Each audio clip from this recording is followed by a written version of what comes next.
Welcome, everyone. Thanks for coming early to all of this. Before we begin, I just wanted to let you know you'll see in the service that says selected individuals for sharing. William is the one who's taking names and trying to figure out who will speak. And so if you were hoping to speak and sharing something briefly about Buddy and your connection, please see William and he'll get an order ready and figure out, does this fit, does this not fit? So thank you. And we'll start the slideshow now.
Welcome. I'm the Reverend Bob Rangillian, and on behalf of the congregation, I welcome you all to the Unitarian Universalists of Transylvania County. We've come together from different places. We are at different stages in our journey through life together. Our paths are varied, and we look at life in different ways, but one thing we have in common. At one point or another, and to some degree or other, our lives have touched the life of Buddy. And so we have turned aside from our accustomed ways and gathered here to give expression to the thoughts and the feelings that arise to you at this time of loss and completion. Jamie found a bookmark in Buddy's copy of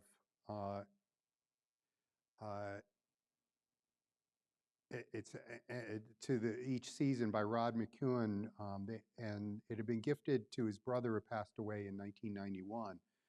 The entry is called Entr'acte, I think, as an entr'acte, as an interval between two acts of a play or opera. We were in love that summer, and birds about the sky were singing with themselves. Carols I cannot remember, though I do recall the things I thought but never said to you. Let us be honest with death. Let us not pretend that it is less than it is. It is separation, it is sorrow, it is grief. But neither let us pretend that death is more than it is. It is not annihilation. As long as memory endures, his influence will be felt. It's not an end to love. Humanity's need for love from each of us is boundless. It's not an end to joy and laughter. Nothing would less honor a vital soul than to make our lives drab. Let us be honest with death, for in that honesty we will understand life better and ourselves more deeply. But even in saying this, it's for us to first realize that death has not brought us here today. Life has. It's not given to us to know much about death, nor do I think we really want to. It's a fact of life, and that fact is inescapable. Our consciousness, our awareness, though, is always oriented towards life. So it is that we've gathered to celebrate Buddy's life, to consecrate the memories and the meanings that are a part of you because of him, and in so doing, proclaim the glory of life itself, even in the face of loss. Another bookmark was found in Buddy's copy of Freedom from the Prophet by Khalil Gibran. It said this: "Verily, all things move within your being in constant half embrace. The desired and the dreaded, the repugnant and the cherished, the pursued, and that which you would escape. These things move within you as lights and shadows that cling, and when the shadow fades and is no more, the light that lingers becomes a shadow to another light. And thus your freedom, when it loses its fetters, becomes itself the fetter of greater freedom." To remember Buddy's life. Buddy didn't consider himself religious, but he was deeply spiritual. He believed that we are all a part of the collective energy that is life. As we now hear some of the details of Buddy's life, we realize there's no such thing as life in general, only life in particular, as death so competently reminds us. Life in particular today means an individual so unique that from the world's multitudes we cannot replace him. And while the loss of his uniqueness may cause more grief and sorrow at the moment, it is even greater cause for joy for all that he has brought to our lives and the many ways in which he enriched us. Buddy was born in Abilene, Texas in 1949 and was part of a nuclear family. They lived in many places and he attended many schools because his dad's job was opening tile operations in new cities, making long-term relationships difficult. He was the middle child between his brother Biff and sister Becky, who referred to them as Bubba and Little Bubba. Buddy learned many skills from working with his dad. He knew how to do most anything that required building, small household electrical and plumbing, and he worked as a tile setter's helper, which all came in handy. He built a fort for the kids, a barn for the farm, science projects, and of course, he was always involved in helping to build sets for theaters. He graduated from high school while living in Marshall, Texas. And in later years, he would often recall how strongly influenced he was by his choir director there, James Matheny. And he loved to sing and began to find roles in musical theater, where he found joy and made many friends. He would always love theater. He spent 2 years at Bethany Nazarene College in Oklahoma, largely to please his family. His family church frowned on dancing, but he truly felt the need to express himself through music, and that included dancing. So he left Bethany and graduated with a degree in biology from Stephen F. Austin State University in Nacogdoches, Texas. He was a young, attractive singer with a strong radio voice, which helped him pay for school as a local nighttime DJ. Shortly after college, he was hired by a couple of pageant executives who gave him the opportunity to travel in a 5-state area as an MC and guest performer. He also met both of his wives during that time. His first wife was a drama teacher, and Jamie, his wife of 46 years, was a dance teacher. They married in 1979. He became a very successful commercial real estate broker in Dallas, Texas. Although he had to make theater a hobby, he continued to find opportunities to perform, and he and his wife helped start community theater in Louisville, Texas. And his son Matt was born in 1982 and daughter Jacqueline in 1985. Soon, the children will also find themselves studying fine arts and performing. Several times, the family appeared in shows together. He especially enjoyed character roles such as Scrooge in A Christmas Carol, and Fagin in Oliver, and Don Quixote in Man of La Mancha. And that's a reason for the quote in the order of service and is engraved on his urn.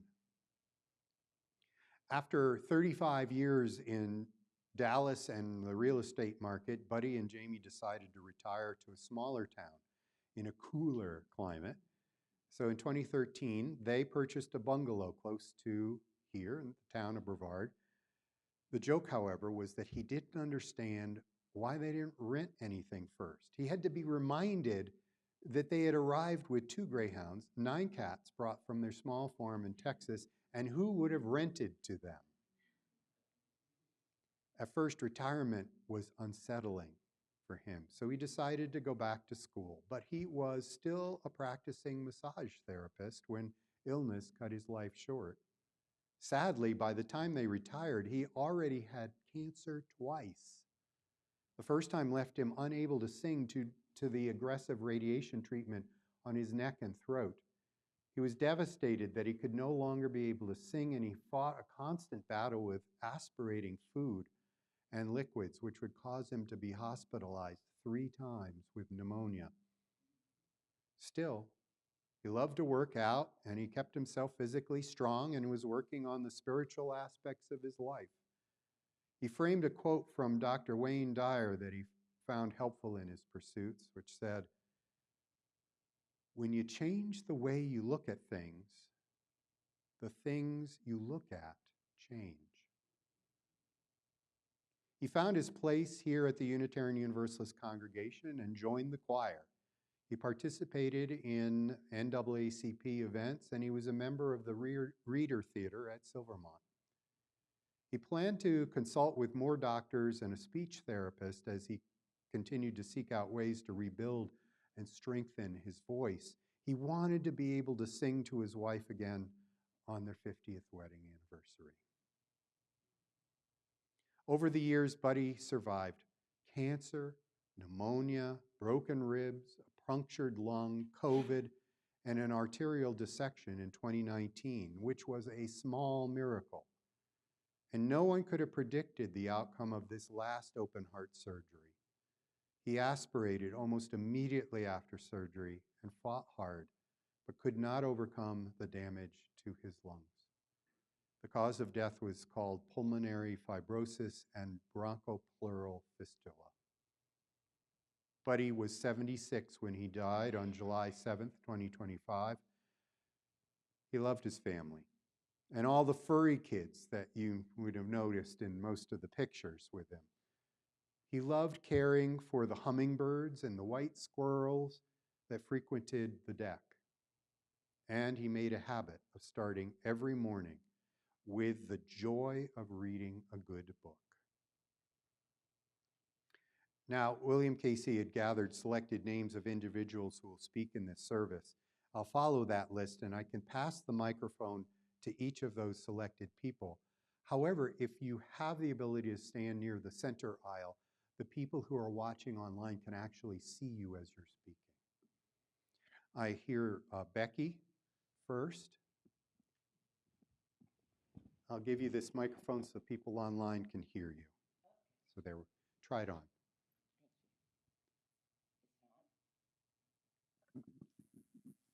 Try it again. Hello? Yes. Okay. I want to thank you, first of all, for having this beautiful celebration to celebrate my little Bubba. And I want you to know he loved this community, loved the people of this community, loved this church. I still remember on that Sunday he called me and he said, Becky, I got to sing in the choir. He was so excited. We had such a special bond, a wonderful brother-sister bond built on love, trust, support, shared history, friendship. It's hard to think I won't answer the phone and hear that amazing voice saying, hello, little sister. He called me little sister, and he was little Bubba. I will miss his voice. I'll miss his calls. I'll miss him more than words can ever describe. But I will see him again. I will see him again. I love you, little Bubba. Thank you. Susan is next.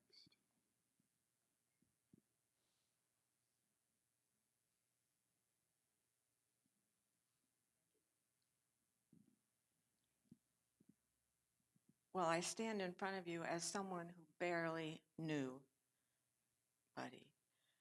But Dick and I felt like we were beginners in getting to know him only because we were ushers. And we could see him, and we saw the love for us that you all have spoken about. And he didn't even know us, and we barely knew him, but he radiated love and acceptance. And I'm feeling quite resentful right now, which I have to get over, that we did not get to know him even a fraction. But he was participating in an event or a gathering, a support group of LGBTQ people, something that was going on with NAACP. And so I accosted him many times about this, and he was very patient with me, and he wore the pin that we all were giving out for people that were allies of the LGBTQ plus community. And I remember the last time I talked with him, he was a little hesitant about planning for the future. But I bet he would have been one of our strongest supporters to guide us in the right direction of helping people that are in the margins. And I am so pleased to know more about your buddy. And I kind of feel he's still in this room radiating his love. Thank you, Susan. I have Belinda Roberts listed next.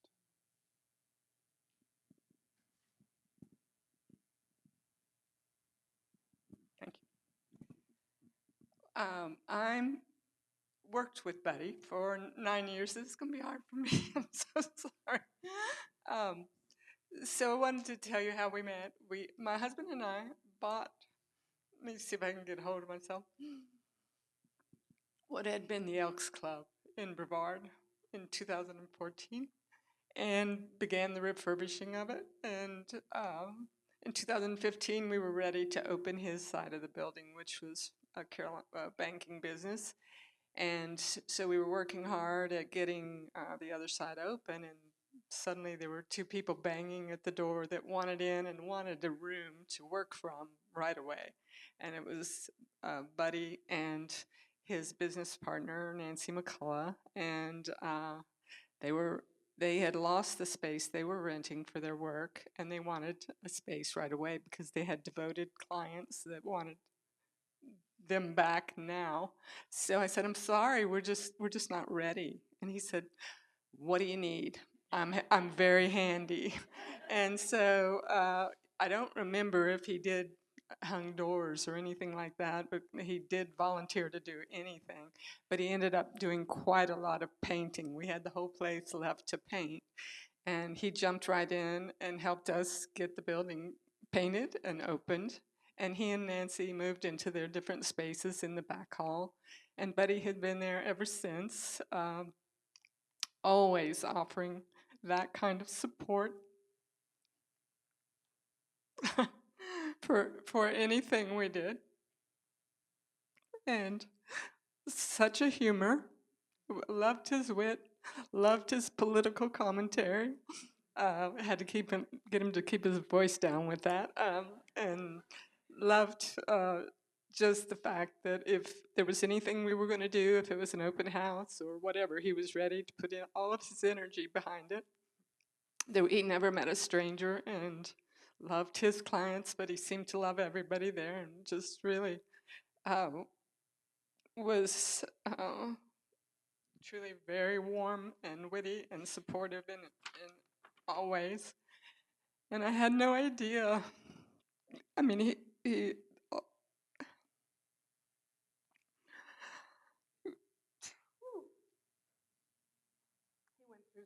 he went through so much physically, but you could never tell, really. The stories he would tell me about what he'd just been through, I was like, I could never believe it. And he was, the day he left us, that I saw him the last time before he went in for his surgery, he didn't seem particularly concerned about it. He was ready to go and do what had to be done next so that he could get back. He had just decided that he was going to stay on and do massage for 2 more years. He had been planning to retire, and so he had just decided he was going to stay for 2 more years, and I knew he'd be back and do his 2 more years, so we miss him very much. Thank you. Next would be Bonnie Whitmire.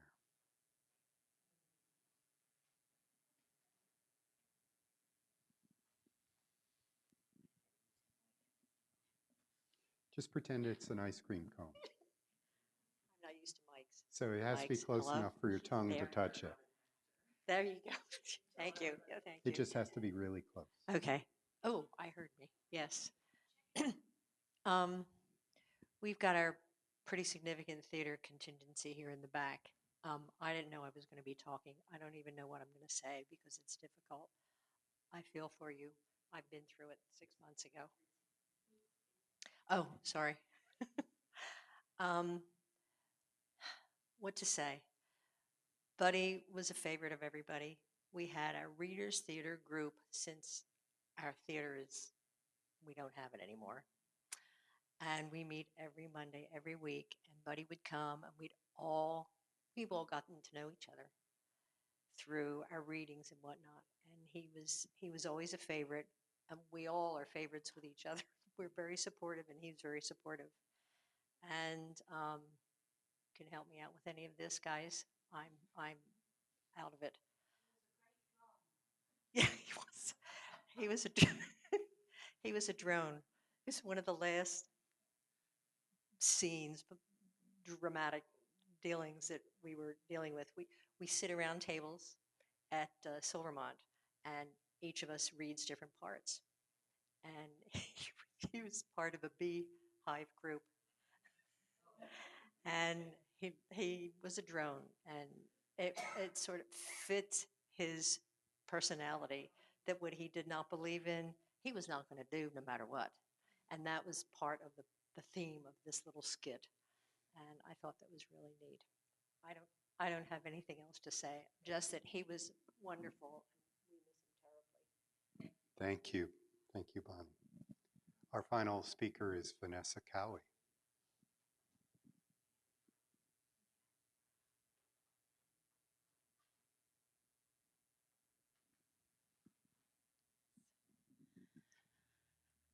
So I'm another one of those people who was lucky, fortunate to have known Buddy but unfortunately for a short time.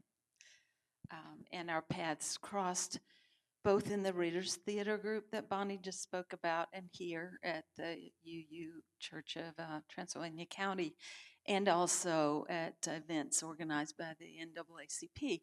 So Buddy just kept showing up in mine and Ian's lives many places. And it was clear that he was remarkably generous, giving, mindful of what others were going through, and kind, very, very kind.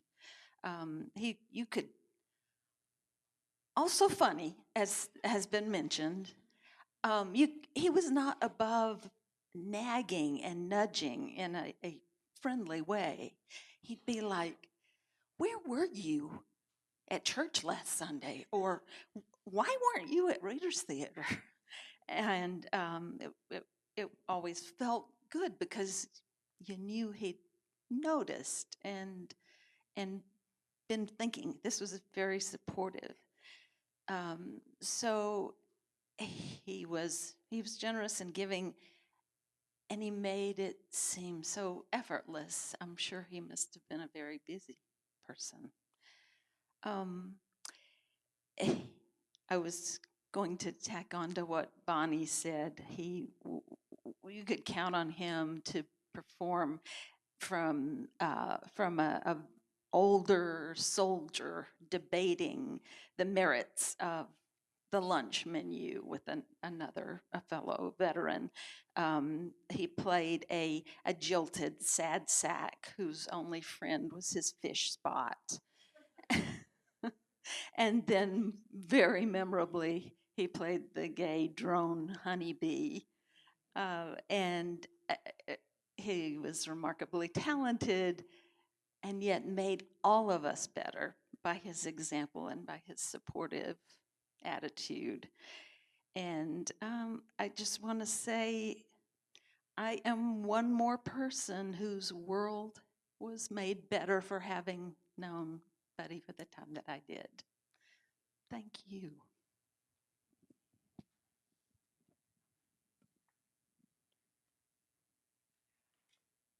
Thank you all who spoke, and I know many others would have had things to share too. We are glad to have known Buddy. I wanted to say before we start ending the service that the slideshow you saw at the beginning, or if you arrived late, you can see at the end, you can stay and see at the end. Jack's daughter Jax put that together. And for those of you who are members of this congregation, Catherine gave the highest praise ever for the production value of that slideshow. Yeah, that's a big deal for our UUTC folks to hear that from Catherine. In our closing words, I read a poem by Rossiter Worthington Raymond. Life is eternal, and love is immortal, and death is only a horizon, and a horizon is nothing save the limit of our sight. No eulogy can fully convey all that was his life. No stone monument will epitomize who he was. No tribute is ever going to capture his spirit. No history will do him justice. Only you can do right by him, and you can do so only by sharing your memories and stories, and most importantly, by going about living your life so that others will remember the best in him and how you go about your life. No higher tribute can any human being receive.